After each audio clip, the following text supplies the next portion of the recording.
ভারতীয় ক্রিকেটার জাহানারা আলমের প্রাক্তন দলের নির্বাচক ও ব্যবস্থাপক মঞ্জুরুল আলমের বিরুদ্ধে করা ভয়াবহ যৌন হয়রানির অভিযোগের জবাবে বাংলাদেশ ক্রিকেট বোর্ড জিরো টলারেন্সের প্রতিশ্রুতি দিয়েছে।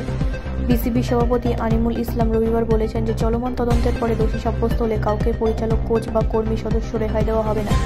সাংবাদিক রিয়াসাত আজিমের সাথে এক সাক্ষাৎকারে জাহানারা নিউজিল্যান্ডে 2022 সালের আইসিসি মহিলা বিশ্বকাপের সময় মঞ্জুরুলকে যৌন হয়রানির অভিযোগ করার পর বিতর্ক শুরু হয়। তিনি অভিযোগ করেন যে প্রাক্তন নির্বাচক অশ্লীল অগ্রগতি করেছিলেন এবং তার মাসিক চক্র সহ অশ্লীল হস্তক্ষেপমূলক প্রশ্ন জিজ্ঞাসা করেছিলেন। 135টি আন্তর্জাতিক ম্যাচে বাংলাদেশের প্রতিনিধিত্ব করা এই ফাস্ট বোলার দাবি করেছেন যে অন্যান্য মহিলা ক্রিকেটারদেরও একই অভিজ্ঞতা হয়েছে, কিন্তু পেশাদার প্রতিশোধের ভয়ে তারা কথা বলতে ভয় পান। বিস্ফোরক সাক্ষাৎকারের পর আরও বেশ কয়েকজন প্রাক্তন খেলোয়াড় তাদের নিজস্ব অভিজ্ঞতার কথা জানান, যার ফলে বিসিবি আনুষ্ঠানিক তদন্ত শুরু করে। বিসিবি প্রধান আনিমুল ইসলাম পুনর্ব্যক্ত করেন যে তদন্ত শেষ হওয়ার পর বোর্ড দৃঢ়ভাবে পদক্ষেপ নেবে। আপনি একটি প্রশ্ন করেছেন এবং এখানে আমার উত্তর হলো শূন্য সহনশীলতা। ধন্যবাদ। আনিমুল বলেন, কমিটিকে তার কাজ সম্পন্ন করার জন্য সময় দেওয়া উচিত। তিনি স্পষ্ট করে বলেন যে বোর্ডের কোনো পদই এই ধরনের নিয়ম থেকে মুক্ত নয়। এই দেশের প্রধানমন্ত্রীও এই ধরনের নিয়ম থেকে মুক্ত নন। আমরা কেবল সাধারণ পরিচালক।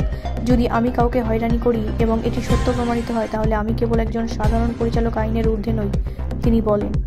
ব্যুরো রিপোর্ট, রাষ্ট্রীয় প্রসার বাংলা।